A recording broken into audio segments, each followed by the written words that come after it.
अक्सर नामजप की साधना से जो नए साधक जुड़ते हैं, संत महात्माओं की वाणी को श्रवण कर वे प्रश्न करते हैं, अपनी समस्या को बतलाते हुए कहते हैं कि हम नहीं जानते कि भगवान का नाम जप कैसे करना चाहिए, किस भाव से करना चाहिए, कैसे जपना चाहिए, क्या मांगना चाहिए, कैसे मांगना चाहिए और किस रीति से भजन करने से तत्काल प्रभाव होता है। कई प्रश्न हैं और इन सभी प्रश्नों का हल आज एक ऐसे लेख से करने का प्रयास करते हैं। पूज्य सेठ जी के इस लेख ने कई साधकों के जीवन को, भाग्य को बदल कर रख दिया, कुंडली के दोषों को नष्ट कर दिया। एक ये लेख आपके जीवन में ऐसी चेतना को स्फुरित कर सकता है कि आप निरंतर राम नाम के रस में अपने जीवन को भिगो सकते हैं, इस अमृत का पान कर सकते हैं। इसलिए ध्यान पूर्वक जो साधक वास्तव में प्रभु के नाम को जपकर अपने जीवन में कुछ पाना चाहते हैं, सांसारिक या पारमार्थिक, मैं बारंबार कहती हूँ, हम संसार में रहते हैं और संसार की कामनाएं आपका और मेरा पीछा छोड़ नहीं रही, तो आपको और मुझे उनको छिटकने का बार बार प्रयास नहीं करना है। आवश्यकता केवल और केवल राम नाम रटने की है। मन लगे ना लगे, बार बार इन संतों की वाणी एक बात उच्च स्वर में कहती है कि मन की परवाह छोड़ो, मन लगे ना लगे, हठ पूर्वक इस जिह्वा से राम राम राम राम राम की रटना करो। आज इसी क्रम में आप और मैं एक अद्भुत लेख का श्रवण करते हैं, परमात्मा की प्राप्ति का, भगवान की प्राप्ति का जो सुगम साधन है, उसकी ओर प्रयास पूर्वक गमन करने का प्रयास करते हैं। आइए, जय श्री हरि। पूज्य गुरुदेव के चरणों में बारंबार प्रणाम। सभी नामनिष्ठ साधकों को जय जय श्री सीताराम। आइए, जीवन को बदलने वाले इस लेख को श्रवण करते हैं और हम आप भी इसी रीति से राम जी को रिझाने का प्रयास करते हैं। आज तक आप और मैं संसार को रिझाने के लिए काम कर रहे थे और इस लेख को श्रवण कर हम आप वो रीति जानेंगे, विधि जानेंगे, वो क्रम जानेंगे जिससे आप और मैं राम जी को रिझा पाएंगे। पूज्य सेठ जी लिखते हैं, मुक्ति मांगने वाले से दर्शन मांगने वाला उत्तम है और दर्शन मांगने वाले से प्रेम मांगने वाला उत्तम है। यदि ये भाव भी तुम्हारे हृदय में ना हो तो भाव रखो कि हे नाथ, हर समय प्रभु की चर्चा, आपकी चर्चा, आपके नाम की चर्चा, आपकी लीला की चर्चा, आपके स्वरूप की चर्चा मेरे आस पास होती रहे।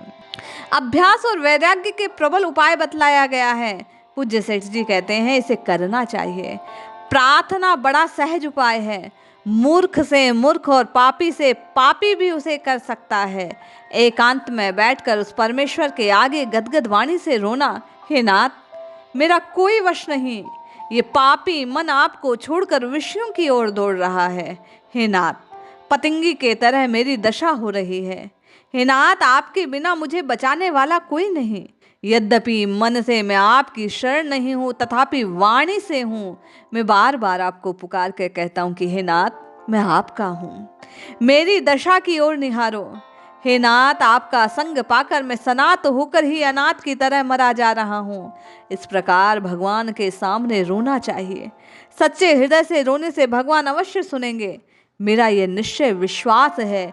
सेठ जी का विश्वास आपके और मेरे विश्वास को पूरित करने वाला है, स्फुरित करने वाला है, उसमें प्राण फूंकने वाला है।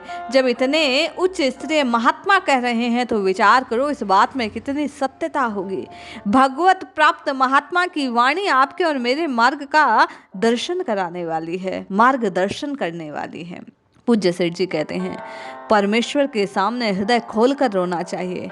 हे नाथ, मैं प्रार्थना करता हूँ कि भविष्य में मुझसे कोई पाप ना बन पड़े, नेत्रों से किसी भी प्रकार का खराब दृष्टि ना हो, सूर्य का दर्शन करके पाप नष्ट हो जाएंगे। उसी प्रकार हे नाथ, आपके नाम से मेरे जीवन की ये पाप राशि भस्म हो जाए। लाखों काम छोड़कर इस काम को करना उचित है। जब आप एकांत में बैठें तब आपको आलस्य आता है, तब आपको भगवान आनंद कैसे आएगा?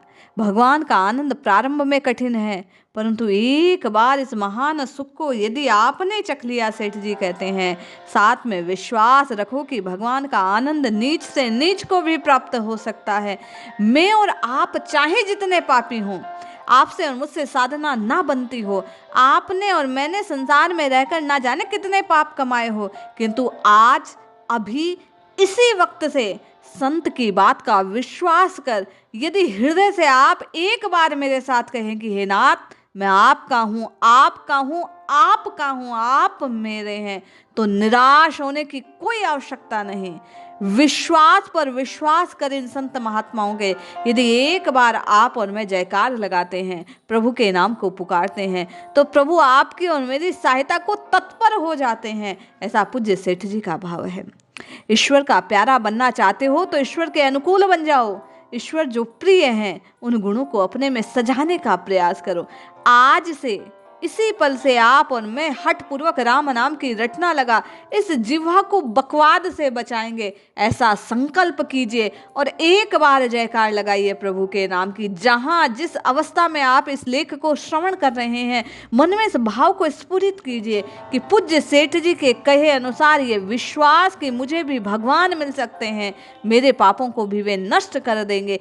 एक बार जहां बैठे हैं जयकार अवश्य लगाएं। वो जयकार आपके जीवन से पाप के पक्षियों को तत्काल उड़ाकर आपके जीवन से दूर कर देगी, आपका भाग्य बदल देगी। न जाने इस विश्वास ने कीर्तों के जीवन को बदला है, मेरे और आपके जीवन में भी अवश्य बदलाव आएगा। पूज्य सेठ जी कहते हैं, प्रेम का फल परमात्मा की प्राप्ति है। भगवान के आने का लक्षण कौन सा? प्रेम के पूर्व कोई लक्षण नहीं। जैसे ही आप और मैं प्रभु से प्रेम करते हैं, नाथ मैं आपका हूँ, आप मेरे हैं, ये कहने मात्र से प्रभु आपकी ओर आने लगते हैं। जैसे मछली जल के बिना तड़फड़ाती है, जैसे गोपियां वन में भगवान को न पाकर व्याकुल हो ढूंढने लगती है, उनके विरह में ऐसा व्याकुल हो जाए, तब भगवान आपके और मेरे पास पहुंचेंगे। अब ये व्याकुलता आए कैसे? तो इसका एक ही साधन है कि मैं और आप हठ पूर्वक वाणी से राम राम कृष्ण कृष्ण हरि हरि पुकारना आरंभ करें। जैसे जैसे यह दवा आपके और मेरे भीतर जाएगी, प्रभु मिलन की अभिलाषा, प्रभु मिलन की व्याकुलता, विरह में आपका और मेरा जीवन भी छटपटाने लगेगा और वही छटपटाहट आपको और मुझे ये संत महात्मा कहते हैं प्रभु के सम्मुख ले जाएगी। पूज्य सेठ जी कहते हैं, सच्चे दुख से परमात्मा के लिए विलाप करो, उसी समय भगवान आ जाएंगे। जैसे रुक्मिणी के विलाप करने पर तत्काल प्रभु पधारे। समय पर भगवान नहीं पहुंचे, तब बहुत व्याकुल हुई, तब भगवान पहुंचे ही पहुंचे। जैसे द्रौपदी के चीर उतारने के समय भगवान वस्त्रावतार ग्रहण कर लेते हैं, उसी प्रकार प्रहलाद के बुलाने पर प्रभु आ जाते हैं, खम्भ फाड़ प्रकट हो जाते हैं। दुर्वासा आए उस समय भगवान पहुंचे, बोले भूख लगी है, भोजन दो। एक साग के पत्ते से भगवान ने समूचे उन संत गणों को तृप्त कर दिया। जिसके बुलाने में शक्ति हो, और वह शक्ति आपके और मेरे नाम की रटना लगाने से आपको और मुझे प्राप्त होगी। ये नाम का प्रताप आप में और मुझे प्रभु की प्राप्ति की व्याकुलता प्रदान करेगा। इसलिए हठ पूर्वक ही सही मन को छोड़ो। बार बार प्रश्न करते हो मन लगता है कि नहीं? ये संत महात्मा सब कहते हैं मन को छोड़ो, जिह्वा को काम लगाओ। तुम तो राम राम जपो, सब काम अपने आप होगा। जिसकी पुकार से भगवान आ जाते हैं वही भक्ति भक्ति है। भगवान से मिलने के बाद कैसे लक्षण होते हैं? पूज्य सेठ जी कहते हैं, उस व्यक्ति को अपने आप का ज्ञान नहीं रहता, वह एकदम आवाक हो जाता है। उसका यह भाव होता है कि मैं तो महातुच्छ हूँ, क्या भगवान आ गए। देह गेह का कुछ ज्ञान नहीं रहता, उसके नेत्र पलक तक नहीं गिरती। अपलक वह अपने शरीर अपने नेत्र से प्रभु को निहारता है। रोम रोम प्रभु के उस प्राकट्य का आनंद लेते हैं। और आप मैं हठ पूर्वक जब जब जिह्वा से राम राम राम राम राम इस प्रकार जपते हैं, ये संत महात्मा कहते हैं न जाने कितनी बार वे राम जी प्रकट हो जाते हैं। आपकी और मेरी पुकार में एक वो व्याकुलता होनी चाहिए। मुखार विंद शांत रोमांच कटहल की तरह उसके रोम रोम में होता है। वह पत्थर की सी मूरत हो, होश नहीं। सच्चा प्रेम हो तो रात बीतने में कुछ समय नहीं लगता, अपलक वह अपने इष्ट को निहारता है। नकली प्रेम से रात निकलती है। रात दिन भगवान का नाम यदि व्याकुलता से लिया जाए तो वह पल पल रोम रोम श्वास श्वास की पुकार सेठ जी कहते हैं आपको प्रभु के समीप होने का एहसास दिलाती है। अपना मित्र सच्ची बात कहता है, अपने मन से सोच लो, सब प्रकार से विचार कर लो, कटिबद्ध होकर, तत्पर होकर इस राम नाम को पुकारो। एक अच्छे पुरुष का सहारा लेना चाहिए। मेरे और आपके लिए ये संतों की वाणी वही सत्पुरुष है जिसका सहारा लेना है। हम और आप यदि किसी संत महात्मा के आश्रय में नहीं जा सकते तो घबराने की आवश्यकता नहीं। हम और आप इन संतों की वाणी को श्रवण कर, शब्द ब्रह्म स्वरूप होता है, नाद ब्रह्म है। हम और आप इन संतों के शब्दों का संग्रह है जो संत वाणियों के रूप में है। इसका सानिध्य पाकर जीवन को बदलने का प्रयास करें। वे कहते हैं सब कुछ त्याग दो, उसी समय त्याग दो। क्या घर परिवार नहीं त्यागना है, सुख वैभव नहीं त्यागना है, त्यागना है मोह है, आसक्ति, काम, क्रोध और माया को। और ये कब त्यागी जाएगी? आसक्ति कब निकलेगी? भय शर्म कब निकलेगी? जब आप और मैं हठ पूर्वक बारंबार जिह्वा को काम लगा राम राम राम राम रटेंगे। रटने का प्रताप ये होगा कि एक दिन ये सब दुर्गुण आपको और मुझे छोड़कर स्वतः भाग जाएंगे। जिसका पोषण जहाँ नहीं होता वो रहता नहीं है। नाम के प्रताप से इन कुदोषों को, इन कुदृश्यों को जब पोषण नहीं मिलेगा तो यह स्वयं आपसे और मुझसे संतुष्ट हो, आपसे और मुझसे धाप कर आपको और मुझसे परेशान हो कि ये तो अब हमें उपयोग नहीं करेगा, त्याग देंगे। पूज्य सेठ जी कहते हैं, आप लोग कितने दिन से चेष्टा कर रहे हैं फिर भी लाभ क्यों नहीं हो रहा? क्या समय का दोष, क्या संग का दोष, क्या विद्य का दोष कि आपको लाभ नहीं? लेकिन आप पथ्य स्वरूप उस औषधि अर्थात राम नाम को तो धारण कर रहे हैं, पर घर के लोग के कुपथ्य का त्याग नहीं कर रहे, इसीलिए ये भवरोग दूर नहीं हो रहा। इसलिए मुझे और आपको श्रद्धा से, विश्वास से, प्रीति से इन संतों की बात को मानकर जिह्वा से हठ पूर्वक राम राम राम राम राम जपना होगा। और घोषणा जैसी भगवान ने की, जो जिस भाव से मुझे बसता है मैं उसको प्राप्त हो जाता हूँ। एक बार प्रेम से, व्याकुलता से प्रभु को पुकारो, अवश्य लाभ होगा। जय श्री हरि।